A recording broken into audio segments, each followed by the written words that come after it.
Alors bonjour, je m'appelle Christian Bernard Sambou et aujourd'hui je voudrais partager une chose avec vous, surtout à cette jeunesse africaine.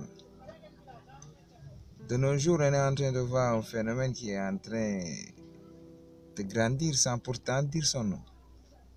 Et je me dis des fois, soit les gens sont aveugles ou bien il y a une autre chose. Vous savez, par année, l'université sort combien de diplômés? On prend l'université Cheikh Anta Diop, si on prend le cas du Sénégal, de l'UGB, des nouvelles universités de Ziguinchor, de Bambey et les écoles de formation qui sont au Sénégal. Si je ne me trompe pas, il y avait des statistiques qui disaient qu'il y avait plus de des centaines de milliers de diplômés qui sortaient dans le marché. Mais faute, je dirais, d'une offre qui pourrait tous les prendre, et ce qui est impossible, c'est pas. Parce que l'État ne peut pas embaucher tous les sortants des universités, ni le privé. Donc je me dis que la seule voie, c'est l'entrepreneuriat. Mais ce que l'on voit ces temps-ci, il y a une utilisation de mots employabilité, insertion. Mais à qui on leurre? Les entreprises ne veulent pas insérer tous ces bataillons de diplômés.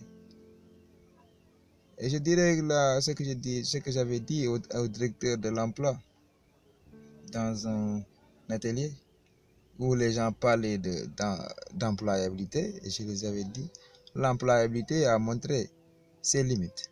Les entreprises n'arrivent plus à recruter. Même si on te recrute au Sénégal, on te recrute par rapport à tes liens, il y a des liens fraternels que les gens lient dans l'entreprise. Tu viens de la part de qui? Ce n'est plus la compétence, mais maintenant on vient de la part d'un papa ou bien de la part d'une personne. Maintenant, je me dis que l'objectif que doit se fixer le Sénégal, c'est parler d'entrepreneuriat. Moi, je prône cette idéologie. Seul l'entrepreneuriat pourra nous sortir de cette pauvreté, je dirais, qui ne donne pas son nom, et puis insérer des modules depuis le lycée où les jeunes pourront apprendre c'est quoi l'entrepreneuriat, c'est quoi le leadership, pour qu'au finish, avant de sortir, que d'autres visent à devenir des entrepreneurs. Parce que depuis le système colonial, on nous apprend quoi? À devenir de bons fonctionnaires. Et qu'est-ce que les fonctionnaires ont fait dans ce pays-là? Aujourd'hui, je ne dirais pas que je ne suis pas fier de ces fonctionnaires, mais si vous prenez tous les grands détournements de ce pays, c'est des sortants d'où? Soit cette prestigieuse école qu'on appelle ENA, ces écoles nationales, mais je ne comprends pas ces écoles. Qu'est-ce qu'on apprend à ces gars-là? Si c'est une bonne gestion, donc l'Afrique serait aujourd'hui parmi les pays les plus développés au monde. C'est ces gars-là qu'on appelle les sortants des grandes écoles qui sont là et on ne comprend plus à quel sein nous vouer. Ils sortent des grandes écoles et ils ne peuvent pas amener l'État là où, depuis combien d'années l'Afrique est sous-développée? Depuis combien d'années ces sortants des grandes écoles courent derrière la FMI? Mais prenez le cas du Ghana. Ils se sont affranchis. Maintenant, quand j'entends des gars dire, je ne sais pas, les trucs de Paris, le Sénégal a eu 500 milliards de... C'est bon, mais c'est à quel prix? C'est vrai, je dirais, à quel prix on a eu ces milliards-là? Quel que soit le dossier, que le dossier soit alléchant ou pas, c'est à quel prix? Moi, je prône à ce que l'on ait un secteur privé puissant. Vous savez, si l'Europe s'est développée, ce n'est pas les États qui développent un pays, c'est le secteur privé. Et désolé de le dire, dans les pays africains, le secteur privé est laissé en rade au détriment d'un secteur privé colonial, impérialiste. Ça se voit ici au Sénégal. Toutes les grandes entreprises sont gérées par qui? Le marché est dirigé par qui? C'est les grandes firmes, je ne dirais pas leur nom pour ne pas recevoir leur foudre. Vous les connaissez, vous allez au port, qui sont au port,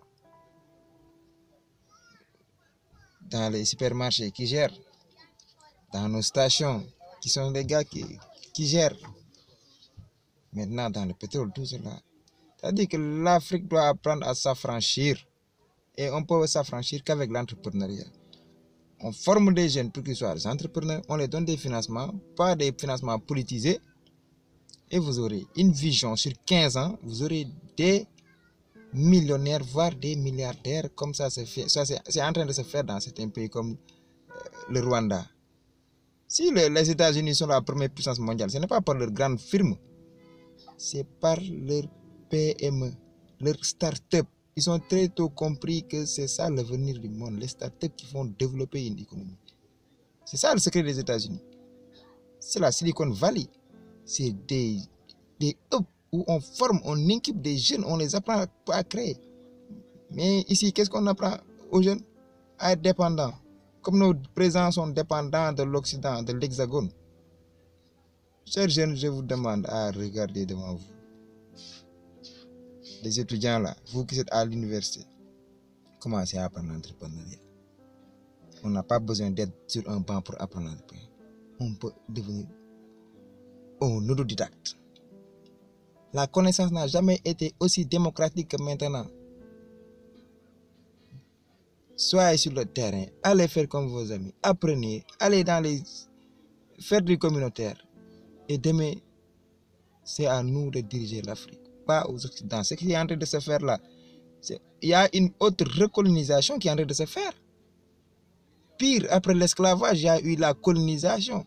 Après les indépendances, nos pères nous ont leurrés, disant que on dirait les pères des indépendances. Mais on a vu après, qu'est-ce qu'ils ont nous montré? Après les années 2000, il y a une nouvelle vague de politiciens qui disaient l'alternance. C'est quoi l'alternance? Maintenant, il y a une nouvelle vague. C'est nos énergies fossiles. L'Europe a besoin de terre, l'Europe a besoin d'énergie. C'est l'Afrique. Donc nous, on est là à regarder. Le chemin de la liberté pour les Africains, c'est d'entreprendre. Apprendre à être autonome financièrement, économiquement, militairement. Donc, cher président, je vous exhorte à insérer l'entrepreneuriat dans nos curricula. C'est la seule voie.